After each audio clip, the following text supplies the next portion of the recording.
Bachelor of Science of Social Work, Berkshire College. Now, I'm going to share my insight about the Piaget development psychology. Explain the Piaget theory of cognitive development. Piaget believed that children develop through a continuous drive to learn and adapt schemas, which are mental templates that help them understand things.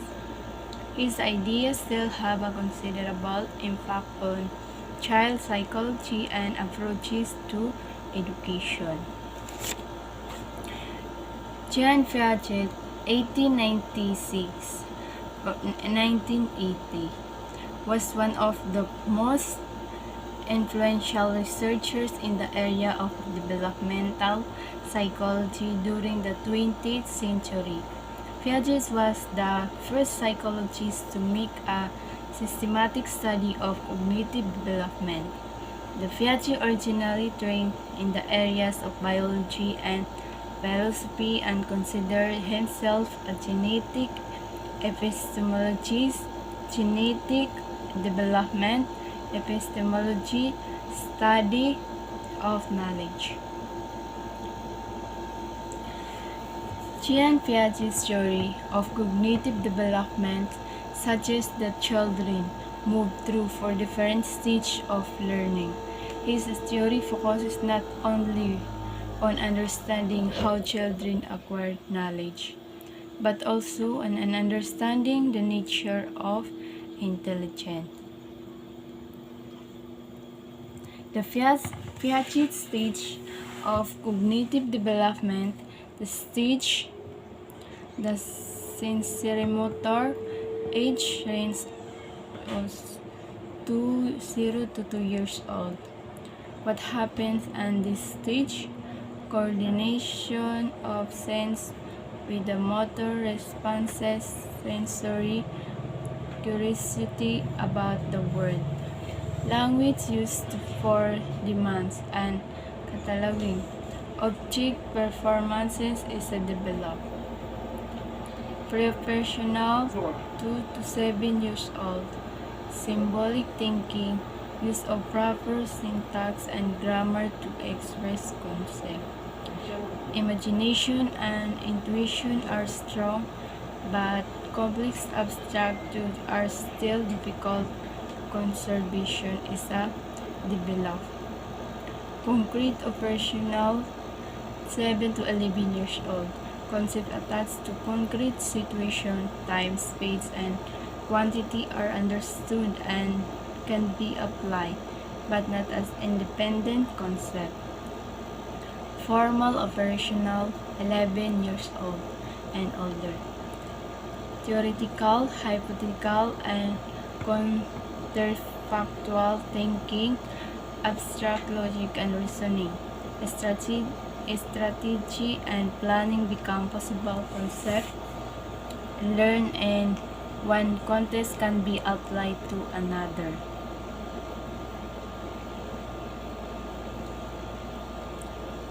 This is a type of Piaget cognitive development.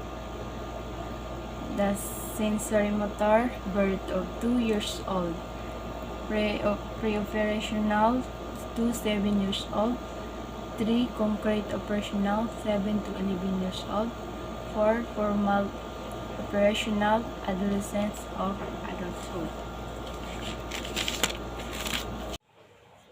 What age is cognitive development complete? Cognitive development means the growth of the child's ability to think and reason. The growth happens differently from ages 6 to 12 and from ages 12 to 18. Children ages 6 to 12 years old develop the ability to think in concrete ways. These are called concrete operations. Cognitive development means how children think, explore, and figure things out. It is the development of knowledge, skills, problem solving, and dispositions which help children to think about and understand the world around them. Brain development is a part of cognitive development. How can environment influence affect cognitive development? Environment with the inadequate stimulation and few opportunities for learning are associated with poor cognitive development outcomes. Studies report higher cognitive function with a children are given stimulating environments with a positive effects that are evident for years after the intervention. The environmental condition can cause change in the gene expression through a process called epigenetics. Such a change in the gene expression can increase one's risk of disease and can even be passed on to one of offspring. For example, exposure to environmental tobacco smoke either in utero or in one's living space can affect cognitive development, resulting in cognitive dysfunction. This team designed and carried out an intervention that capitalized on the social media to educate the public about environmental tobacco smoke and its effect on children's brain development. Using materials developed by previous team members, this is a team designed social media efforts to promote public health and education, and collected and analyzed the resulting data. 1,000 people took the team survey about the smoking and EDHS Amazon Turk. Explain the cognitive development. Cognitive development means the growth of child's ability to think reasons. This growth happens differently from ages 6 to 12 and from ages 12 to 18. Children ages 6 to 12 years old develop the ability to think in concrete ways. These are called concrete operations. Cognitive development is a cognition can be defined the act or process of knowing in the broadest sense and specifically an intellectual process by the which knowledge is gained from perception or ideas.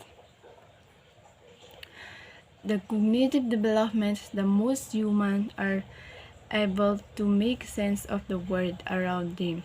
We can make plans, solve problems, recall events from the past, and understand the behavior of other humans. We tend to take such abilities for granted, but they have to be acquired.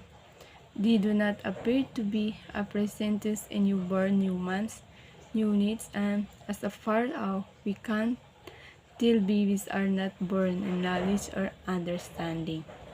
That's all. Thank you.